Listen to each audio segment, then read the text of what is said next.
Assalamualaikum. This is part 4 of the lacrimal system, and inshallah this is gonna be the last part of the topic.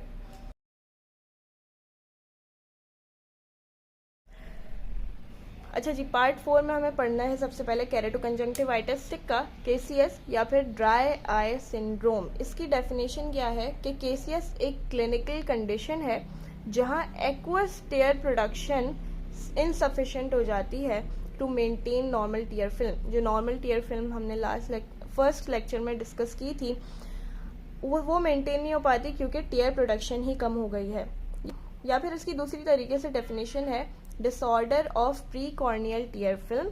Pre corneal tier film का disorder है cause by, इसके दो causes हैं, या तो tier production कम हो गई है, डिक्रीज टीयर प्रोडक्शन, या तो एवापोरेशन बढ़ गई है, इंक्रीज एवापोरेशन। अब रिजल्ट क्या होता है? अनस्टेबल टीयर फिल्म अनस्टेबल हो जाएगी जिसकी वजह से ऑक्यूलर सरफेस डिजीज होगी।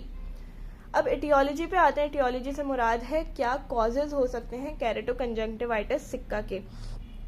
तो वही दो कॉजेज हो सकते हैं जो हमने ऊपर पढ़े, डिक्रीज टीयर प्रोडक्शन और इंक्रीज एवापोरेशन। उसको थोड़ा फैंसी अल्फाज में लिखा हुआ है कि एक्वस टीयर डेफिशिएंसी, वही बात है डिक्रीज टीयर प्रोडक्शन। अब इसमें जो पहली कंडीशन है वो है प्योर केरेटोकंजंक्टिवाइटिस सिक्का। यहाँ प्योर से मुराद है कि लैक्रिमल ग्लैंड सिर्फ और सिर्फ लैक्रिमल ग्लैंड्स इन्वॉल्व हैं। अब यानी कि लैक्रिमल ग्लैंड की पैथोलॉजी है। कौन कौन सी कंडीशंस हैं जो कि लैक्रिमल ग्लैंड की पैथोलॉजी में आती हैं और वो केसीएस कॉज करती हैं? कंजेनाइटल ए लैक्रिमा, यानी कि बाय बर्थ पैदाइशी तौर पे टीयर्स प्रोड्यूस नहीं हो रहे, एब्सेंस और deficiency of tear production by birth. Denervation hyposecretion, यानी कि टीयर प्रोडक्शन में डिक्रीज आ गया है due to disruption of the nerve supply to the gland. इसकी एग्जाम्पल है सर्जरी ऑन ट्राइजेमिनल गैंग्लियन। फिर आ जाता है इडियोपैथिक हाइपोसिक्रीशन, यानी कि इसका रीजन हमें नहीं पता, without any known reason secretion कम हो गई है। फिर आ जाते हैं शोग्रेन सिंड्रोम पे, जो कि प्राइमरी भी है सेकेंडरी भी है। शोग्रेन सिंड्रोम एक ऑटो इम्यून डिसऑर्डर है। ऑटो इम्यून से मुराद ऐसा डिसऑर्डर जिसमें बॉडी के इम्यून सेल्स अपने ही टिश्यूज को अटैक करना शुरू कर देते हैं।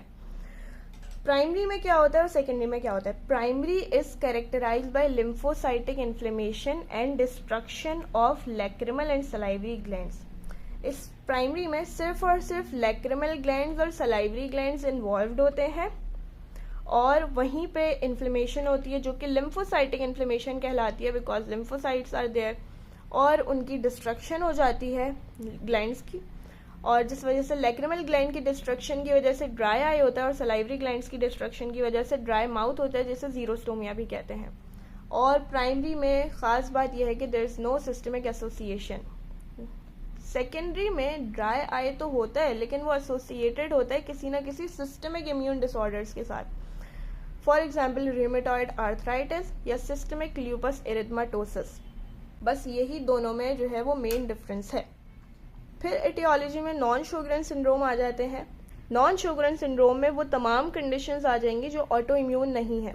फॉर एग्जाम्पल इन्फेक्शन में एग्जाम्पल दी हुई है इन्होंने ट्रैकोमा की। Trachoma is a bacterial infection of I cause by chlamydia trachomatis.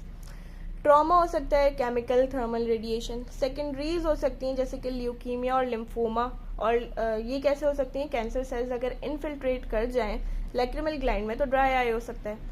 Tumours हो सकते हैं किसके? लैक्रिमल ग्लैंड के, बेनाइन और मैलिग्नेंट दोनों। इन्फ्लेमेशन हो सकती है जैसे सार्कोइडोसिस या थायराइड ऑप्थेल्मोपैथी। थायराइड ऑप्थेल्मोपैथी किस तरह ड्राई आई कॉज करती है? तो उसकी डिस्क्रिप्शन कुछ यूं है कि थायराइड ऑप्थेल्मोपैथी होती है जिसमें आ जाता है हाइपरथायरॉयडिज्म अगर हो गया है। हाइपरथायरॉयडिज्म में प्रोप्टोसिस हो जाते हैं, यानी कि bulging of eyeballs. Bulging of eyeballs की वजह से इनकम्प्लीट ब्लिंकिंग, और इनकम्प्लीट ब्लिंकिंग की वजह से एवापोरेशन बढ़ जाती है। और फिर आपके पास हाइपर सेंसिटिविटी आ जाता है जिसमें स्टीवेंस जॉनसन सिंड्रोम आ जाता है। अब दूसरा जो आपके पास एटियोलॉजी है वो है एवापोरेटिव टीयर डिस्फंक्शन, यानी कि एवापोरेशन बढ़ गई है और इसमें most commonly Meibomian gland dysfunction आता है। अब ये किस तरह आता है? हमने फर्स्ट लेक्चर में ये प्री कॉर्नियल टीयर फिल्म पढ़ी थी जिसमें हमने कहा था कि इसकी 3 लेयर्स होती हैं, म्यूकस, एक्वस और लिपिड लेयर। जो लिपिड लेयर होती है वो सिक्रीट कौन कर रहा था? मेबोमियन, जीस एंड मॉलिग्नेट्स। ये तमाम ग्लैंड्स ऑफ आईलिड्स हैं। और इस लिपिड लेयर का काम क्या था कि रिटार्ड करती थी एवापोरेशन, टीयर्स की एवापोरेशन नहीं होने देती थी। लेकिन अगर मेबोमियन ग्लैंड का डिसफंक्शन हो गया है तो लिपिड लेयर सिक्रीट ही नहीं हो पाएगी और एवापोरेशन जो है वो रिटार्ड नहीं हो पाएगी, तो एवापोरेशन बढ़ जाएगी। तो इस तरह most commonly Meibomian gland dysfunction cause करवाता है एवापोरेटिव टीयर डिसफंक्शन।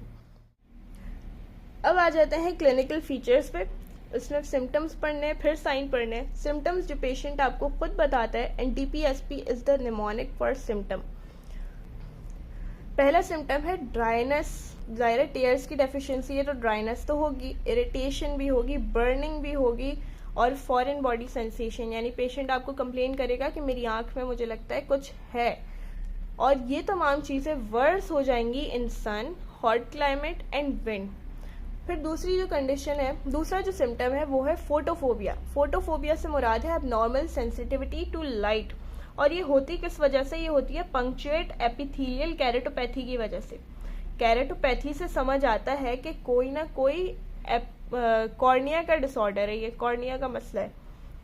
तो होता क्या है इसमें? पंक्चुएट यानी कि बहुत स्मॉल लीजन्स बन जाती हैं कॉर्निया के एपिथेलियल सरफेस पे, जिसकी वजह से फोटोफोबिया होता है।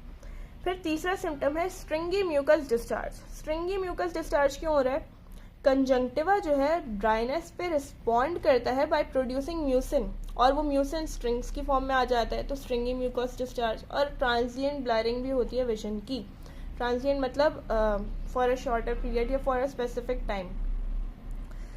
फिर चौथा सिम्टम है पेन, जो कि ब्लिंकिंग पे वर्स हो जाता है due to development of corneal epithelial filaments. अभी कॉर्नियल एपिथेलियल फिलामेंट्स क्या होते हैं? ये बेसिकली कॉर्निया का जो एपिथेलिया है ना, वो थ्रेड्स की फॉर्म में, धागों की फॉर्म में प्रोट्रूड करना शुरू हो जाता है, जो कुछ इस तरह के नज़र आ रहे हैं आपके पास। ये कॉर्नियल एपिथेलियल फिलामेंट्स हैं। तो जब ब्लिंकिंग पे पेन क्यों होता है? जब ब्लिंकिंग करते हैं तो आईलिड्स रब अगेंस्ट फिलामेंट्स, तो उसकी वजह से पेन इलिसिट हो जाता है। अब आ जाते हैं साइंस के ऊपर। साइंस जो कि एज अ क्लिनिशियन हमें एग्जामिनेशन पे मिलेंगे। तो पहला साइन पोस्टीरियर ब्लेफराइटिस मिल सकता है अगर मेबोमियन ग्लैंड डिसफंक्शन है तो, क्योंकि मेबोमियन ग्लैंड आपका लोकेटेड होता है posterior part of the eyelid में। तो जब उसका डिसफंक्शन होगा, मेबोमियन ग्लैंड की इन्फ्लेमेशन होगी, तो ऑब्वियसली पोस्टीरियर आईलिड की भी इन्फ्लेमेशन होगी, तो इसलिए posterior blepharitis. Left is used for eyelid. फिर दूसरा है reduced volume of tears in the marginal tear strip. Marginal tear strip होती है tear collection at the lid margin. Eyelid का जो मार्जिन है उस पर जो टीयर कलेक्शन है उधर वॉल्यूम कम हो जाएगा, ऑब्वियसली टीयर्स की डेफिशिएंसी है। और प्री कॉर्नियल टीयर फिल्म जो है वो भी थिन हो जाएगी। फिर बाकी तीन जो है वो हमने सिम्टम्स में डिस्कस किए हुए। म्यूकस स्ट्रैंड्स मिलेंगे आपको, वही हमने स्ट्रिंगी म्यूकस स्ट्रैंड्स की बात की थी, और डेब्रिस भी मिलेगा कंजंक्टिवा में। पंक्चुएट एपिथेलियल इरोजन मिलेंगे, हमने इसकी भी बात कर ली है। और कॉर्नियल फिलामेंट्स मिलेंगे, हमने इसकी भी बात कर ली है। अब इसकी बुक में एक डेफिनेशन दी हुई है कि mucus strands line with epithelium attach to one end of the corneal surface. तो ये भी वही चीज़ है जो मैंने पीछे एक्सप्लेन की है। अब आते हैं केसीएस के डायग्नोसिस पे। तो डायग्नोसिस जो है वो एक तो क्लिनिकल साइंस के ऊपर हो सकता है, यानी कि हमें जो मिले for example increased mucus production, decreased marginal tear strip या कॉर्नियल फिलामेंट्स, ये तमाम हम पीछे पढ़ चुके हैं। या तो स्पेशल टेस्ट हो सकते हैं। अब वो स्पेशल टेस्ट क्या है केसीएस के लिए, तो वो हम एक एक करके पढ़ेंगे। तो सबसे पहले है tear film breakup time. Tear film breakup time यानी कि time required for tear film to breakup after a blink. तो ये नॉर्मली ब्रेक हो जाती है टीयर फिल्म आपकी 15 से 20 सेकंड में, लेकिन अगर ड्राई आई है तो ये जल्दी ब्रेक हो जाएगी, 10 सेकंड में ही ब्रेक हो जाएगी। दूसरा जो टेस्ट है वो है एपिथेलियल स्टेनिंग। एपिथेलियल स्टेनिंग में 3 तरह के स्टेन्स आप यूज कर सकते हैं, जिसमें फ्लोरेसेंट, रोज बेंगल और लिजामीन ग्रेन स्टेन आ जाता है। फ्लोरेसेंट जो है वो स्टेन करता है कॉर्निया और कंजंक्टिवा का जो एपिथेलियल डैमेज है उसको स्टेन करता है फ्लोरेसेंट। फ्लोरेसेंट ओरिजिनली जो है वो ऑरेंज कलर का होता है, लेकिन क्योंकि हम विजुअलाइज करते हैं ब्लू फिल्टर के जरिए, तो हमें फ्लोरेसेंट स्टेनिंग ग्रीन कलर की अपेयर होती है, नज़र आती है। फिर दूसरा स्टेन है रोज बेंगाल स्टेनिंग। रोज बेंगाल स्टेनिंग जो है वो डेड एपिथेलियल सेल्स को स्टेन करता है, उसके अलावा म्यूकस को स्टेन करता है और उसके अलावा कॉर्नियल फिलामेंट्स को स्टेन करता है। यहाँ पे बुक में एक पिक्चर गिवन है जहाँ पे रोज बेंगाल स्टेनिंग ने कॉर्नियल फिलामेंट्स को स्टेन किया हुआ इस तरह। फिर आता है लिजमीन ग्रेन स्टेन। ये भी स्टेन करता है ना similar fashion two rows Bengal, लेकिन क्योंकि ये लेस इरिटेशन कॉज करता है इसलिए प्रीफर किया जाता है। फिर तीसरा टेस्ट आपके पास आ जाता है स्पेशल टेस्ट में, शिरमर टेस्ट। शिरमर टेस्ट में क्या होता है कि एक फिल्टर पेपर की टिप को प्लेस किया जाता है कंजंक्टिवा में और नोट की जाती है उस फिल्टर पेपर की वेटिंग 5 मिनट बाद। अगर वो वेटिंग 6 मिलीमीटर से कम है या 6 मिलीमीटर है तो हम कह देते हैं कि ड्राई आई है। तो tip of Whatman filter paper is placed in conjunctiva and its wetting is noted after 5 minutes. In dry eye it is 6 millimetre और लेस। इसका शिरमर टेस्ट का एक ड्रॉबैक है कि ये रिफ्लेक्स टीयर्स कर सकता है।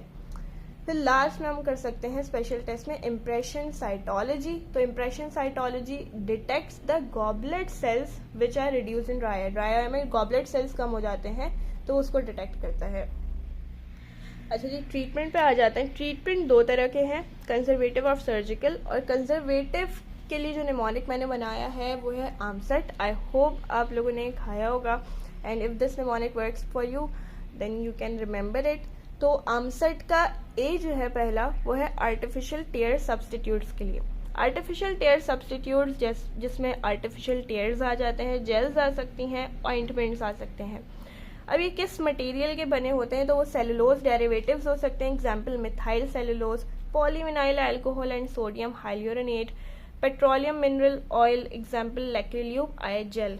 मतलब ये आर्टिफिशियल से कुछ नाम है जो याद करने होंगे।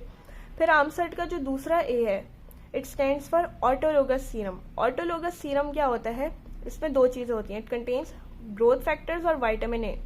और ये दोनों करते क्या है, मेंटेन करते हैं हेल्दी ऑक्यूलर सरफेस। और ऑटोलोगस सीरम आई ड्रॉप्स के तौर पर इस्तेमाल होता है फॉर सिवियर ड्राई आई। फिर म्यूकोलाइटिक एजेंट्स आ जाते हैं। म्यूकोलाइटिक एजेंट्स क्या करते हैं, जो म्यूकस के थ्रेड्स बन रहे थे ना उसको डिस्पर्स करते हैं। और इसमें एग्जाम्पल है such as 5% acetyl cysteine drops. फिर उसके अलावा सॉफ्ट कॉन्टैक्ट लेंसेज वेयर कर सकते हैं पेशेंट, जिसमें क्या होगा, कॉन्टैक्ट लेंसेज फ्लूइड को ट्रैप कर देंगी बिहाइंड द लेंस और जो है वो एवापोरेट नहीं होने देंगी। फिर आपके पास एंटी इन्फ्लेमेटरी एजेंट्स आ सकते हैं जिसमें ज़्यादातर टॉपिकल हैं, topical steroids, topical non steroidal anti inflammatory drugs, topical cyclosporin, topical corticosteroids, और एक ओरल एजेंट है जिसमें ओमेगा 3 फैटी एसिड सप्लीमेंट्स। उसके अलावा टॉपिकल रेटिनॉइड्स भी एज अ कंजर्वेटिव ट्रीटमेंट इस्तेमाल कर सकते हैं। रेटिनॉइड्स कुछ भी नहीं है, डेरिवेटिव्स ऑफ विटामिन ए हैं। ये हेल्पफुल है reversing the ocular surface damage. और विटामिन ए क्या करता है, प्रोटेक्ट करता है आपकी आई को from free radical, toxins, allergens and inflammation. फिर surgical treatment is a bit interesting. इसमें सबसे पहले पंक्टल प्लग्स आ जाते हैं। पंक्टल प्लग्स कुछ इस तरह के नज़र आते हैं और इनको प्लेस किया जाता है कैनालिकुलाई में, ज़ाहिर थ्रू पंक्टा इनको कैनालिकुलाई में प्लेस कर दिया जाता है ताकि ड्रेनेज कम हो जाए टीयर्स की। अब ज़ाहिर प्रोडक्शन कम हुई है तो हमने ड्रेनेज भी कम कर दी ताकि ज़्यादातर टीयर्स जो हैं वो ऑक्यूलर सरफेस पर रहें। फिर सर्जरी हो सकती है। सर्जरी किस तरह होगी, आप सर्जरी में पैरेटेड डक्ट, जो पैरेटेड ग्लैंड होता है which is one of the salivary glands, उसकी डक्ट आप ट्रांसप्लांट करके कंजंक्टिवा से कनेक्ट कर देते हैं। तो अब वो जो सिक्रीशंस सलाइवा प्रोड्यूस किया करता था अब वो कंजंक्टिवा में प्रोड्यूस किया करेगा और that's how we are safe from dry eye. फिर तीसरा है वो catheterisation of upper and lower punctum, जिसमें अपर और लोअर पंक्टम में कैथेटर प्लेस कर दिया जाता है। अब लास्ट टॉपिक है हमारे चैप्टर का विच इज़ वाटरी आइज। अल्हम्दुलिल्लाह, वाटरी आइज से मुराद है overflow of tears from an eye, यानी कि आँखों से आंसुओं का बहना। अब वाटरी आइज की 2 वजूहत हो सकती हैं, लैक्रिमेशन या epiphora. Lacrimation is watering of an eye due to increase tear production and epiphora is watering of an eye due to decrease drainage of tears. अब एक एक करके दोनों को देख लेते हैं। लैक्रिमेशन के कॉजेज़ देख लेते हैं। सबसे पहले लैक्रिमेशन के कॉजेज़ का निमोनिक है फिच-पा। एफ से आपके पास आ जाएगा foreign body and conjunctiva and cornea, यानी कि कभी आँख में कचरा भी चला जाए तो आंसू बहना शुरू हो जाते हैं, तो ये उसका सानी है। फिर इन्फ्लेमेशन हो सकती है, कंजंक्टिवा की हो जाए तो कंजंक्टिवाइटिस, कॉर्निया की हो जाए तो कैरेटाइटिस एंड आइरिस की हो जाए तो आइरिडोसाइक्लाइटिस। फिर कोलिनर्जिक स्टिमुलेशन, जाहिर है हमारे पास कोलिनर्जिक की फाइबर्स हैं जो लैक्रिमल ग्लैंड को सप्लाई दे रहे हैं, सिक्रीशन करा रहे हैं, तो उनकी स्टिमुलेशन की वजह से लैक्रिमेशन हो सकती है। हाइपरथायरॉयडिज्म की वजह से लैक्रिमेशन हो सकती है। हाइपरथायरॉयडिज्म जो है इन्फ्लेमेशन और स्वेलिंग करा देता है of tissues around eyes including lacrimal gland, तो ऑब्वियसली वो लैक्रिमेशन बढ़ा देंगे। सम ग्रेव्स ऑप्थेल्मोलॉजी भी कहते हैं। फिर आ जाता है पी से साइकिक स्टिमुलेशन। साइकिक स्टिमुलेशन यानी कि हैप्पीनेस और सॉरो, खुशी के आंसू, गम के आंसू। और छठी जो कंडीशन है वो है abnormal regeneration after 7th nerve paralysis, और इसे हम क्रोकोडाइल टीयर्स कहते हैं। इससे मुराद क्या है, let me explain. Facial nerve paralysis हुआ यानी कि फेशियल नर्व जो है वो डैमेज हो गई, ठीक है। अब हीलिंग के प्रोसेस के दौरान फेशियल नर्व की रीजेनरेशन हुई, अब ये रीजेनरेट हो गई है। अब फेशियल नर्व से जो फाइबर्स हैं उन्हें जाना था असल में सलाइवरी ग्लैंड्स की तरफ, ठीक है, लेकिन वो जिन्हें सलाइवरी ग्लैंड्स की तरफ जाना था वो फाइबर्स गलती से लैक्रिमल ग्लैंड्स की तरफ चले गए और सलाइवरी ग्लैंड्स की तरफ नहीं गए, तो इस तरह ये लैक्रिमल ग्लैंड को सप्लाई कर रहे हैं। तो ये हो गई एबनॉर्मल रीजेनरेशन। अब जब भी बंदा खाना खाएगा तो फेशियल नर्व से सिक्रीशंस के स्टिमुलेशन तो जाएगी, लेकिन वो सलाइवरी ग्लैंड्स तक जो जानी थी अब वो लैक्रिमल ग्लैंड तक चली जाएगी। तो अब खाने के बाद जो है वो सलाइवा की जगह टीयर्स आना शुरू हो जाएंगे, तो इसे हम क्रोकोडाइल टीयर्स भी कहते हैं। और क्रोकोडाइल टीयर्स कहने की वजह ये है कि देयर इज़ अ मिथ कि crocodile cries after eating there pray, तो वो खाने के बाद रोता है। तो अगर खाने के बाद आंसू आ रहे हैं abnormal regeneration of facial nerve की वजह से, तो इसे हम क्रोकोडाइल टीयर्स कहते हैं। तो वही बात है, abnormal regeneration after 7th nerve paralysis. किस तरह एबनॉर्मल रीजनरेशन हुई मैंने एक्सप्लेन किया। May result in tearing during eating, खाने के वक्त आंसू आ रहे हैं और इसे क्रोकोडाइल टीयर्स कहा जा रहा है।